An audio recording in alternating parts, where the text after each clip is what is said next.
Welcome to the Flow State Podcast, where we're all about finding balance. We're your hosts, Monica Groney and Nora Candido. Now let's get into the flow. Hey guys, welcome back. Nora and I were just sitting here talking and we decided to just hit record. So we're just going for it. Welcome to our coffee chat.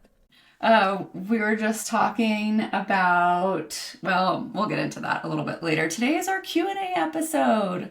A lot of the questions we got are things we've talked about before, but we'll go through them again. We also thought that we'd do a fun, life update on ourselves and share a little bit about what's been going on in our lives, as well as, just let you guys in a little bit. This is our insider community. Yeah, we're so happy to have you all here. We hope you've been enjoying this season. We've had some fun guests. Man, okay, this is season 4. Is that right? Yeah. We've had some cool guests. We've had some really cool guests. We have a really, really cool guest coming up this season too. And we have the most trusted dietitian in my book. Along our side, teaching us everything we need to know. So thank you, Nora. Thank you. That means a lot to me. I love doing this. Just we've talked about part of my mission. I know the biggest part of Maria's mission is just to be able to reach as many people as possible. And I just am becoming increasingly more frustrated by social media and just the volume of misinformation. Or even this week, I tried to establish care in a new location, tried to make an appointment with a primary care provider with a traditional doctor, and huge hospital systems, major. And the first place that I called, they said, our next appointment is January 2025. So literally 10 months from now. That is ridiculous. And then the next place said, we're not even accepting new patients and our wait list is full. If I needed something right now, my option would be to go to urgent care or go to the ER. And that's not the way that healthcare should be. You shouldn't have to go and pay an exorbitant amount of money to get appropriate care. It upsets me so much. If you went to the ER, it would be astronomically priced. I did last year when I had my miscarriage, because I was not going to have my first OBGYN appointment until my 12th week, which seems late to me also, when my first ultrasound was 8 weeks. Which we talked about in the episode with brain fart. The thyroid episode. Yeah, with McCall, yeah. About there could be such better options for people if we saw our doctor sooner in pregnancy. Yes. And yeah, I do that with my clients, actually, testing the progesterone, because it is the best marker, and that's the primary cause of miscarriage, is not having enough. That's our primary pregnancy hormone, is progesterone. That's the most common reason why people don't get pregnant, is because they're too stressed. They're not ovulating. If you don't ovulate well, the egg quality, you're not going to have a robust progesterone response.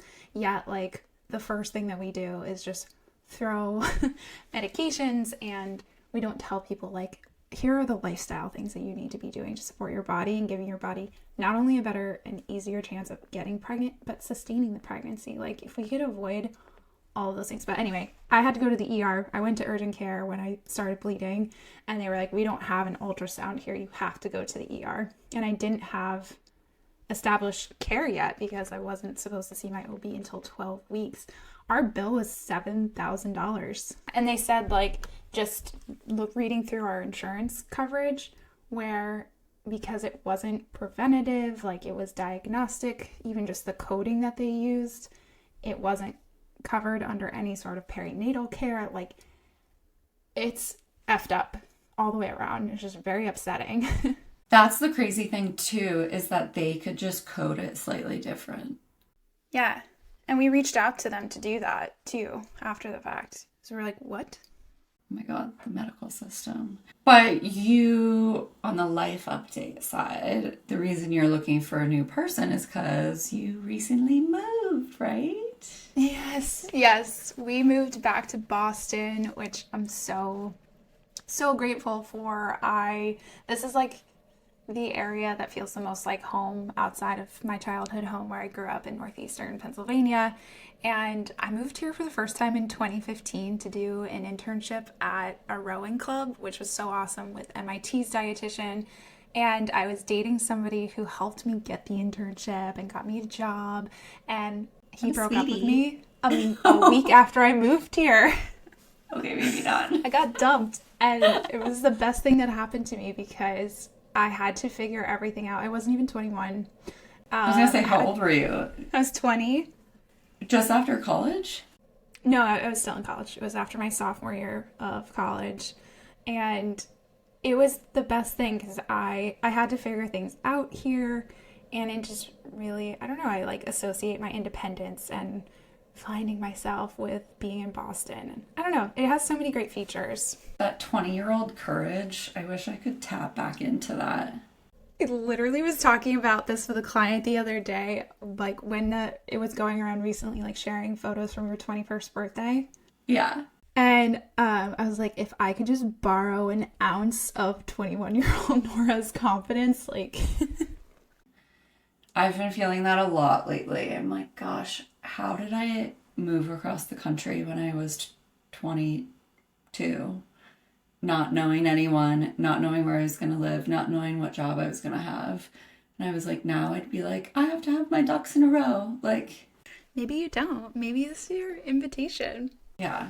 Well, I'm trying to tap back into 22-year-old Monica because she was dope. Yeah. Ooh, channel that. I love that. What does that... Except for with my emotional intelligence today. Okay. What does that look like for you? Like what, when you say tap back into 21-year-old Monica, like what does that mean?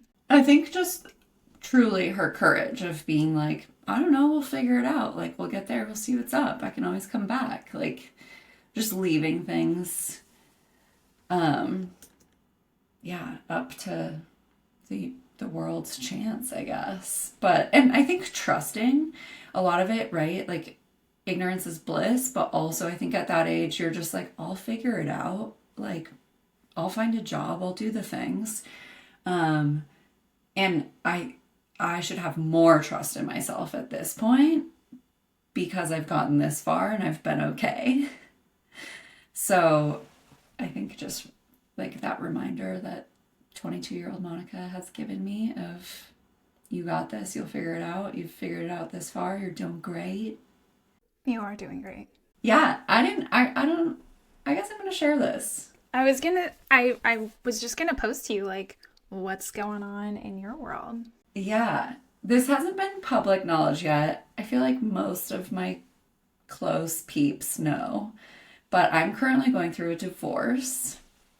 I maybe should have asked my significant other or my ex if I should be sharing this, but There's still time. it's my story too. Which has been like an emotional turmoil for me for the last like year and a half, 2 years. There's been a lot of relationship work happening in my life, which has been a huge priority, but also just means like prioritization wise, a lot has been hard for me. I think Nora has experienced this firsthand, and I apologize to her. I love you anyway. Thank you. But one of the things that I think it is really interesting to share is that our body knows so much more than we give it credit for. And for me, this manifested as one, like my nervous system has just been an absolute wreck. And my periods have swung everywhere from like 23 days to 32 days, like month to month. It's a little bit, what am I going to get this month? So that's been really interesting, as well as I have had a rash on my body. Nora and I worked together on this rash. I've had a rash on my body for like 8 years. I've seen a lot of doctors to try to figure this out. And within a month of separating from my partner, it was gone. And I do contribute it to the stress of the relationship and my body just knowing, like having its own knowing of like something's not right for you. And I think I've even shared in the podcast, like a year ago, we're like trying to conceive and like that didn't work out either. I mean, at this point, I'm grateful for that. But our body does know. And I think if we can like tap into its intuition and really listen and be aware of what's happening and ask yourself like, how is this manifesting in other ways? Is this dis-ease in my body? Or like, that has been a wild experience for me to all of a sudden, I had an itchy butthole for 8 years. Like, I'm just telling you guys, I'm going to be so real. My butthole itched for 8 years and it's fine now. I hope it feels like validation too of anytime I talk about symptoms with people or clients, it's like your body is literally trying to communicate something to you, exactly what you're saying.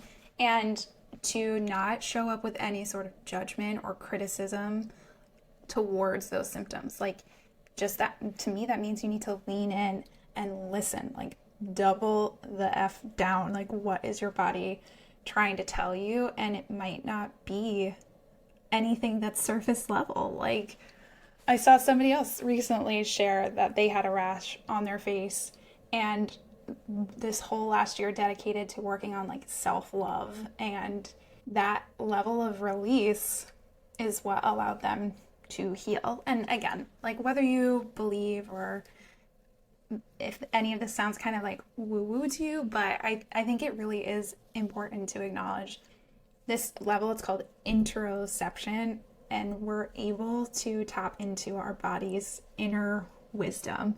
Like, it's always trying to communicate to us. So I think even you sharing that, maybe it's funny, but it's going to be so insightful for so many people to be like, what am I missing? Like, what can I be exploring? And just approaching it from this non-judgmental, non-criticism lens. Be like, how can I support you, body? What are you trying to tell me? One of the things too that I feel like has been a big transition for me is like going from living unconsciously, like very much just like the motions all of the time. And like I was very focused on societal's view of like what I should be doing in my life, right? Like, okay, especially because I spent a lot of time in my 20s, I'll say it, like fucking off. Like, you know, I was a ski bum. I was a professional athlete. I wasn't making a great income. Like, I was just doing things that were bringing me a lot of joy, which is amazing. And I'm so grateful for that time. But then once I got into my late 20s, I was like, I got to get the job. I got to get the husband. I got to start doing the kids. Like, the clock is ticking. And anyone out there listening who feels the clock pressure, I think, like, for me, separating, okay, this pressure, like, yes, as females, we have some level of a biological clock that is real, but is it coming from my parents? Is it coming from society? Is it coming from norms? And am I okay with where I am right now? Yeah. And so I went from living very unconsciously, just based off of like these pressures that weren't really real, they were in my head, to now living a much more conscious life of all of the things that have happened previously. Like, I'm not going to regret my 11, 12-year-old relationship that I just got out of, because I've learned so much, and I wouldn't be who I am today without those lessons that are now allowing me to make such beautiful decisions for myself and approach life in a way that is brave, courageous, like we were just talking about, you know, my younger self courage. I feel like I'm really stepping into that. And yeah, just letting it be my timeline and being so okay with like being here now and enjoying what is in my life for me in these moments. And since making that unconscious to conscious transition, it's like things are now happening for me and I can see them and appreciate them. And instead of feeling shame or like I should be doing this, shoulding myself, I'm like, oh no, this is all for me. Like, how beautiful is this? What lesson is this thing trying to teach me that's hard? What, like, so there's even the hard parts, I am pulling positive from them. And it's just like such a different light for me. So anyone going through relationship struggles, like there is light on the other side. I also want to normalize that, like, being in a committed relationship, when people are like, oh, marriage is hard. I was like, what does that even mean? Like, It means it's hard. It is hard. Like, it does take work, and there's a lot. Like, I did not understand what that means, and I still feel like I'm 3.5 years into marriage, like, still just figuring things out. And there are so many questions and conversations that we've talked about that we wish we had had before making this level of commitment. And to your point about like the societal pressures, I want to validate those because like they are very real. It's a choice we have whether we want to lean into it or not, but they're there. And like as soon as you start dating someone or you're together for a while, people say, when are you going to get engaged? And then you get engaged, and the very, very effing minute after you get engaged, people are like, and when are you going to get married? And so you're like, I don't know. I'm literally just going to like enjoy this stage and this moment. And then you get married, and people ask, when are you going to start a family? And to me, it is just that people don't have better things to say, or they don't know what else to ask you. And I'm not here for those surface level conversations, and you don't have to be either. It can be a huge boundary for you to just be like, I don't know, your guess is as good as mine. Like, choose the response that you want to have. Yeah. But it doesn't have to be somebody else's story. Like, maybe if you want to celebrate someone and you're excited for them, and like you're feeling that like, oh, I'm going to ask them like when they're going to get married. Like, ask them like, how does it feel instead? Like, how are you feeling? Ask them like for their emotion in the moment and help them stay there themselves. yeah. Like, that's such a much more meaningful question. And God, it's even on the other side of the relationship. It's like people are like, when are you going to start dating? Oh, like when is the divorce going to be official? When, like, where, like, I'm like, what? That blows my, like, the balls to say that, the audacity. I also think it's been interesting too, the amount of people that are saying like, oh, I'm really sorry, which, I mean, I get it. People are being empathetic, but I'm like, no, I think like, and this is my experience with my divorce of we tried really hard to make our relationship work. And while there's sadness for sure, it's also like a lot of courage and excitement for being able to make the decision that like this wasn't the exact right thing. So I don't know. I feel like there's like a level of like, congrats for doing this for yourself. I love this. Like, I think that is so important for other people to hear and to just like trust. Yeah. Trust is my word for the year. Really? Yeah. Oh, I love that. I just spotted that. Yeah.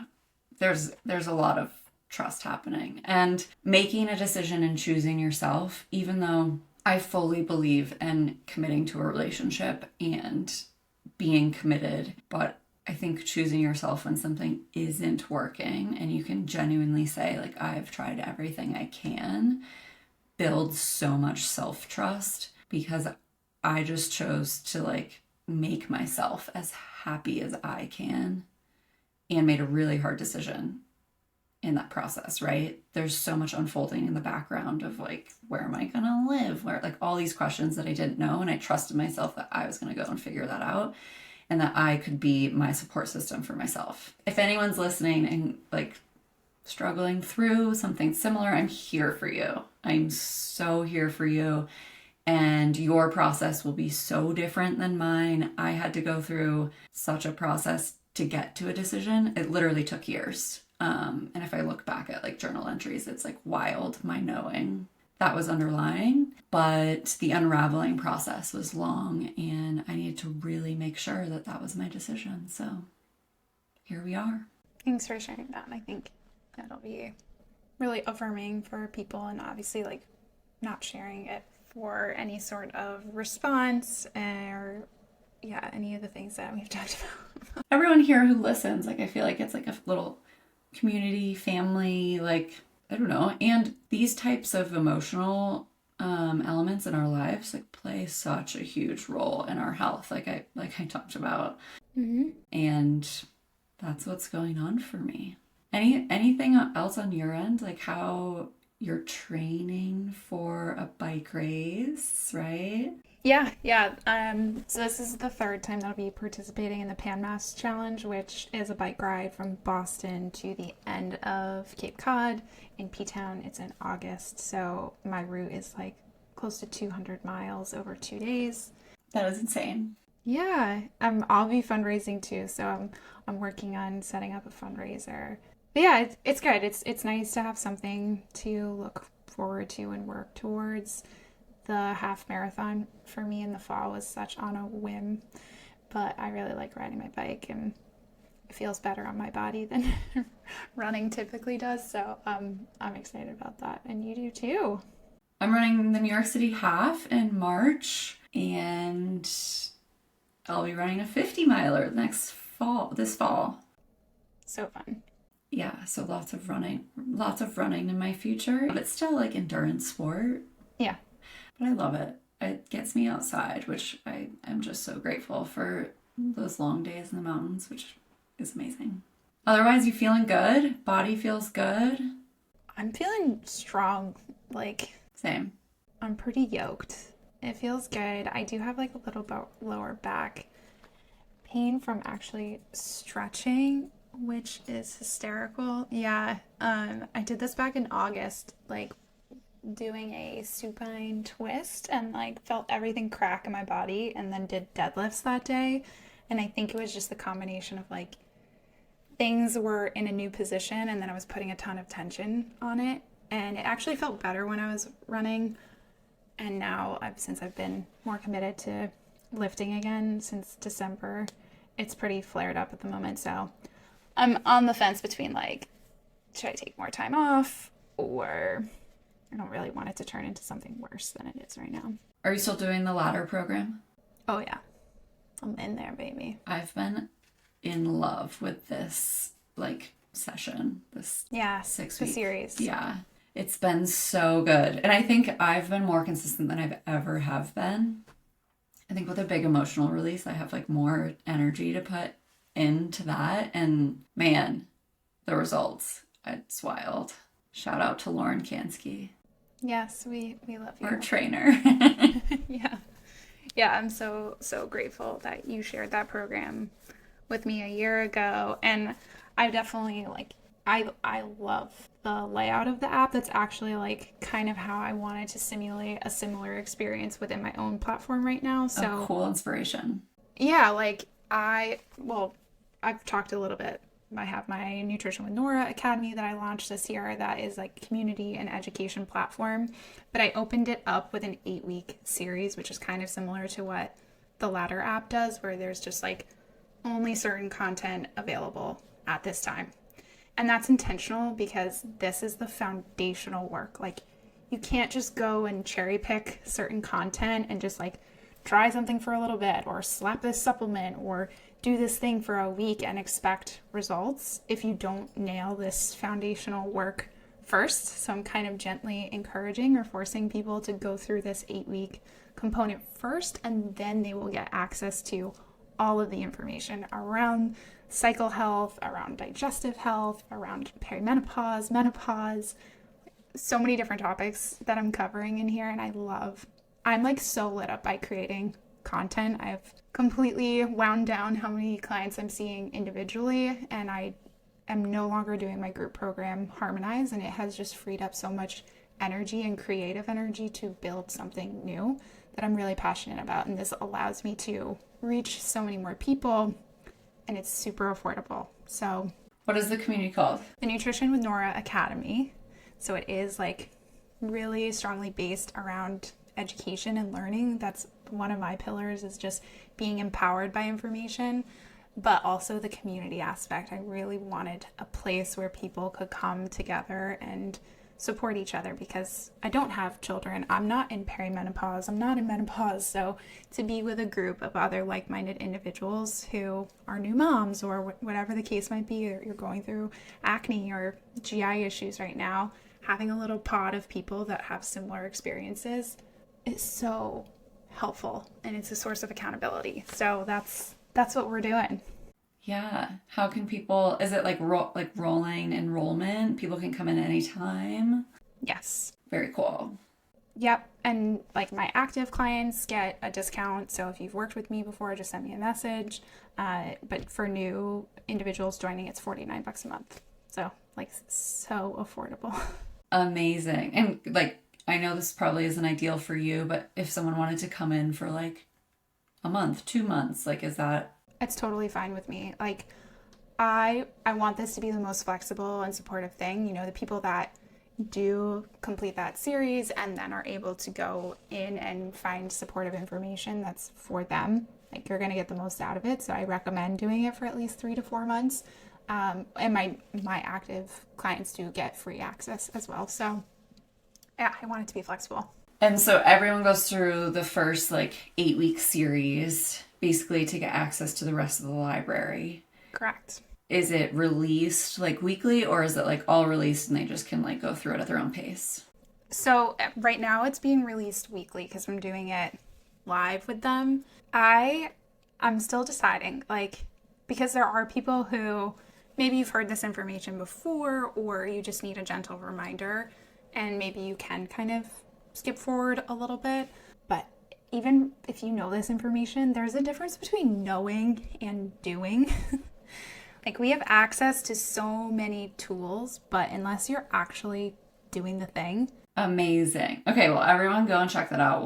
We'll have a link in the show notes to Nora's new academy. Yay! And wait, I do have 2 new dietitians who are supporting me. So if you are still looking for one-on-one support, I have a team now that can help and support you. So we still offer that, and I think it's important to get individualized support. I'm just focusing my energy on the community and the education creation right now. I love that. I'm so excited for you. Thank you. All right, let's do these questions. Yeah, let's dive into the questions. Okay, one of the things, I feel like just a lot of people in my life lately have been experiencing this, but is period flu. And I've also seen on the myriad website, Nora, I was telling Nora this, but we have an article that's about like how the flu can affect your period, and it's getting a lot of traffic. But period flu is different than the normal flu, and maybe someone listening, you've experienced this. It's like right before your period, or when you get your period, you like actually feel like you have the flu. You're like sick in bed, which is a real thing. Exactly. So it can really happen anytime after ovulation, so anytime in the luteal phase, and it is due to the significant fluctuation of our hormones, of course. So in the first half of the cycle, estrogen is the primary hormone, whereas in the second half of the cycle, both estrogen and progesterone are present. And our immune capacity, our immune system, lowers in the second half of the cycle. And this is actually intentional because, again, the whole reason that we get a period is to potentially conceive, become pregnant.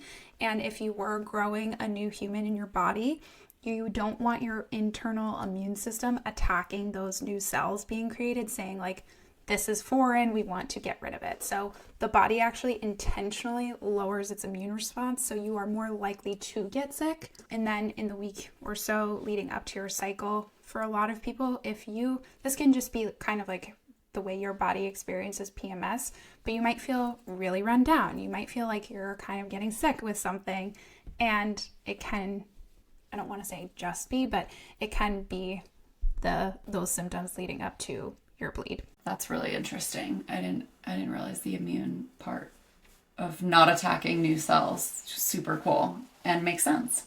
Yeah, but how I'll speak to just like real quick, if you get sick or you have the flu or another virus or any sort of infection, it's an immune response, and an immune response creates inflammation inherently in your body. That's how our body fights off any sort of invader or right. So it's creating this really big immune response, which is inflammatory. So your cycle could be different after being sick or even for a couple of months after because your body has had that increased immune response. So that's how the flu or other illnesses can potentially show up as cycle changes too.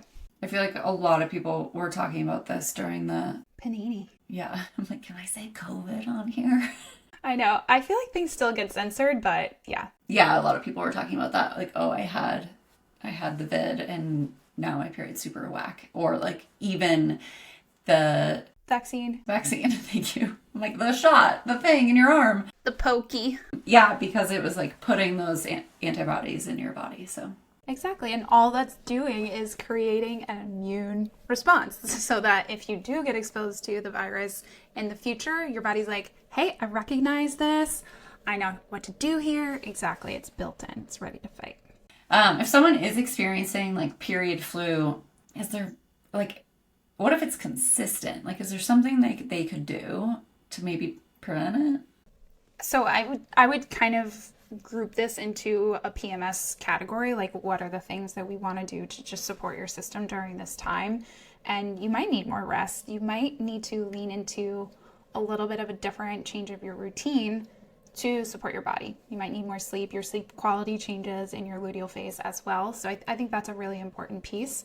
But just, hydration, obviously, like zinc, turmeric, ginger, any of those anti-inflammatory things. We've talked about food sources in the week leading up to your cycle as well that can be really helpful, coming from anti-inflammatory omega-3 fatty acids, whether that is from salmon or mackerel or sardines, anchovies, or plant-based options like chia seeds, walnuts, ground flaxseed. All of those things are natural anti-inflammatories that can help to support any of those symptoms, just kind of from the inside out. Amazing. Thank you so much for sharing that. This kind of leads into the next question, which we have talked about before, but just natural menstrual relief. And something that I really wanted to call out that we haven't talked about before on here is anti-inflammatory medications, NSAIDs, so non-steroidal anti-inflammatory agents. So those are ibuprofen, like anything that says, a lot of them will say NSAID. There are different types.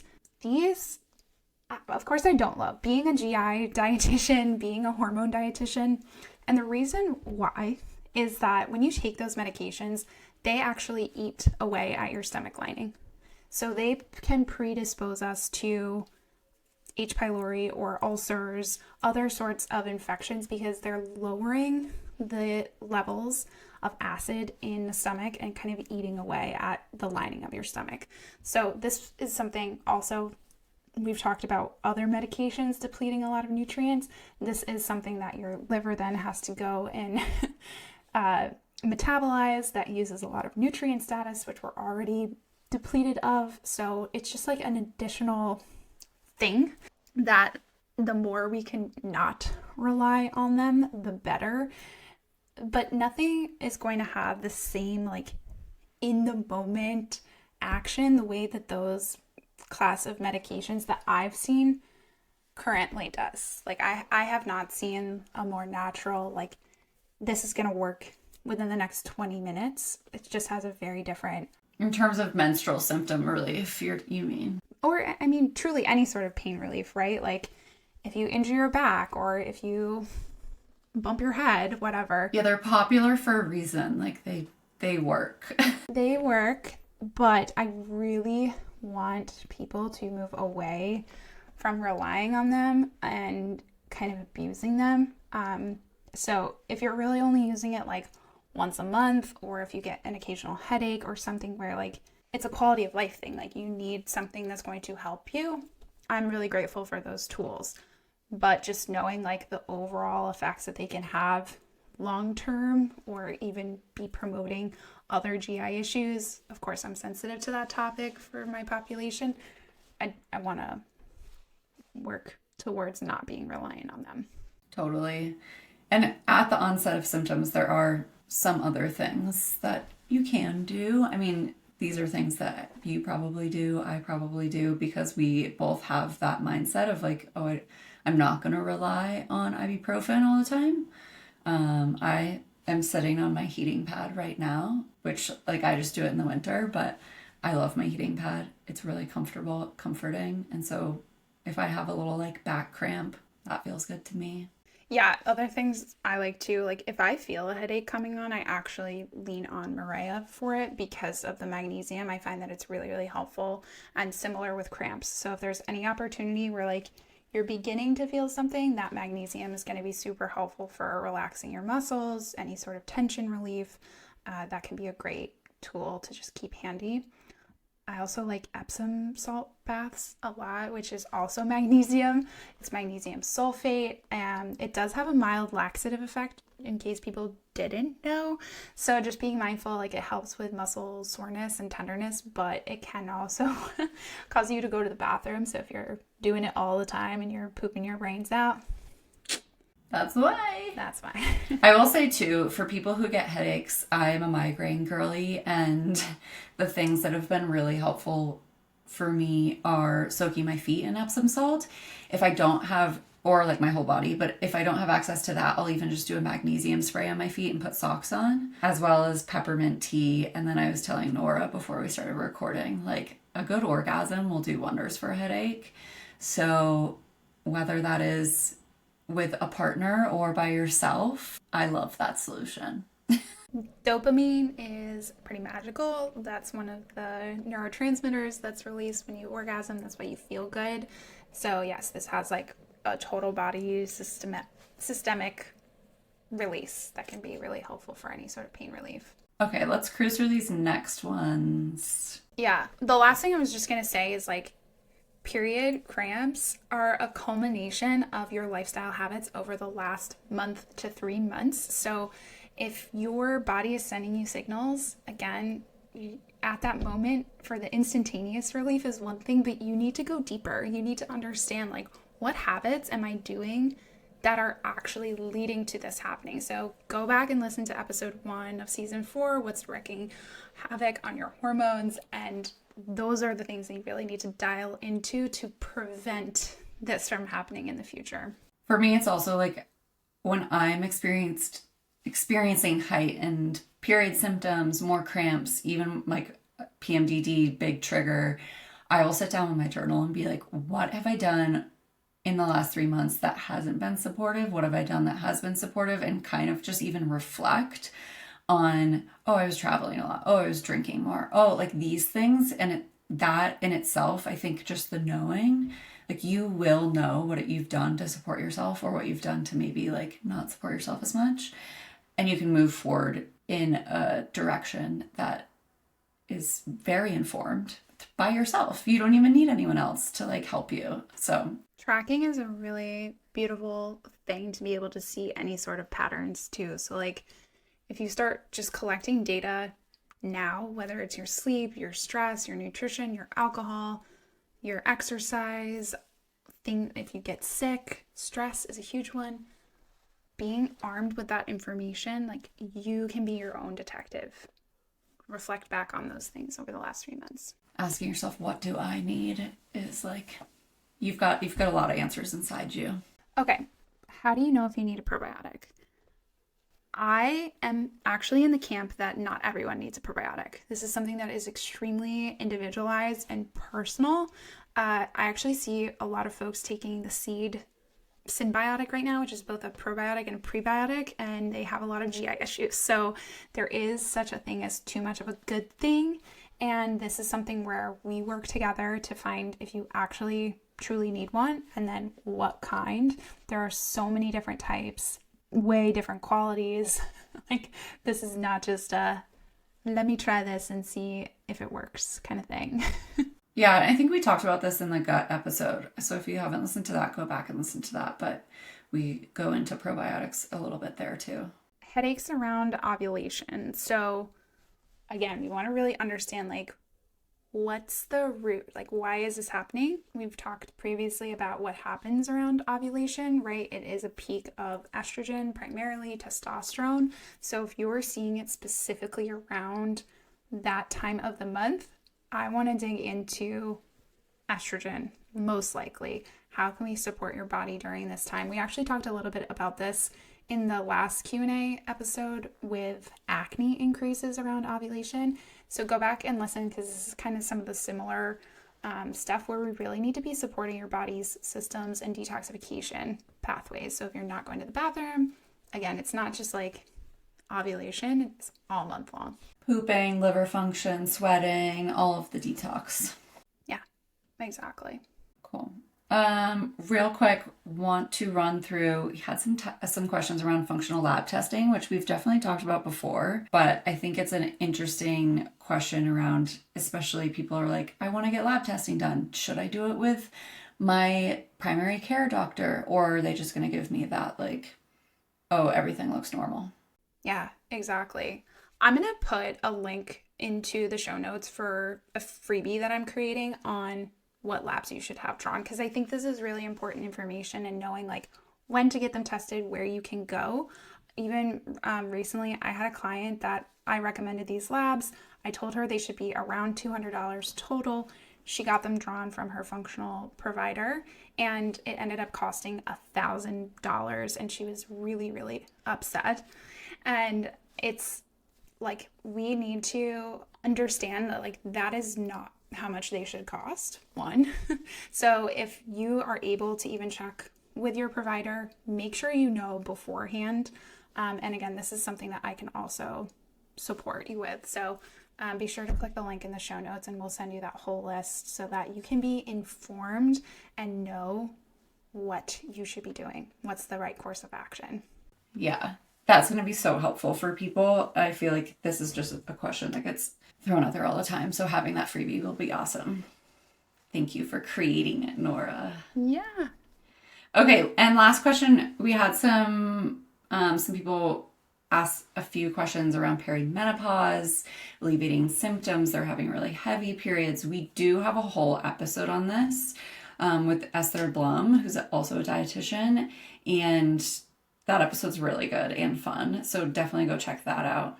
I highly recommend that. And I think just for folks knowing, like, how can I avoid these symptoms was the question. Just knowing what's actually happening during this time. Why is this all of a sudden? Maybe you have not experienced any sort of PMS before, and all of a sudden going through perimenopause, your body is changing and your cycle is changing. It might be longer cycles. It could be shorter cycles. They could be heavier. They could be lighter. It's mostly because the levels of estrogen are fluctuating dramatically during this time, and your body is going through another transition. It is like reverse puberty. So the way that we really want to approach this is, how can we support that transition more gracefully? Yeah, we talked about it in that episode, but also I did want to talk about this with the functional testing as well, and that the Dutch test is a hormone urine test that is most commonly used in this population. And I think it's really helpful information, but even when we do blood labs or even during this urine test, it is looking at one data point, one standpoint in time. It's not able to show us like a cumulative effect of the changes throughout the course of our cycle. There actually is a different test within the Dutch profile that you can do. It's called cycle mapping, and you're actually looking at those changes every day.